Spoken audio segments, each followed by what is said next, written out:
ଦବ ନେପୋ ଅପା କୁକୁର ମଣିଷ କୁକୁର ଭଳିଆ ବ୍ୟବହାର କଲେ ସେ ଶୁଣିବ। ଆଚ୍ଛା କଣ କହୁଛ ଅପା? ଅପା କଣ କହୁଛ? ଧ ଧ ଡ୍ରମ ଧ ଝିଅ ଆଇଛି ଅପା କଣ କହୁଛ? ଜାଗର କରିବି ଆଜି। ଭାଉଜ ଇଏ କଣ ଶୋଇ ପଇଲା? ସେ ଯୋଗଣୀ ଖିଆ ବାଡି ପଡା ଗୋଟେ କି ରୋଗ ହେଇଛି ଖାଲି ଘଡିକି ଘଡି ଶୋଉଛି। କାଲି ଚୁଲି ପାଖରେ ବସି ଶୋଇ ପଡିଛି ପେଣ୍ଟ ପଡିଗଲା ତାର। ଆଉ ତା ମାନେ ଏତିକି ଖଣ୍ଡ ଲାଗିଲା ଯୋଉ ଭେସଲିନି ତା ମାନେ ମାଇଲୁ ଆମେ ତା ଜଙ୍ଘରେ। ଠିକ ଅଛି ତ? ଚାଲ ତଳକୁ ଚାଲ ଯୋଗଣୀ ଖା ଚାହିଁଛୁ କଣ ଖାଇବୁ ଚାଲୁନୁ।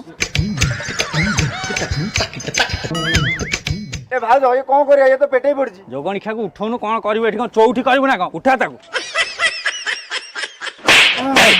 ଯୋଗଣୀ ଖିଆ ତାପରେ ବସୁଛି ସେ କଣ କୁମ୍ଭକର୍ଣ୍ଣ ସେ ଉଠିବ କୋଉଠୁ ମୁଁ କହୁଛି ମୁଁ ଗୋଟେ ଶବ୍ଦ କହିବି ଦେଖିବି ଉଠିଯିବ।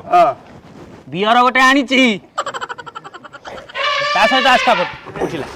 ଔଷଧ ଜାଣିଛ।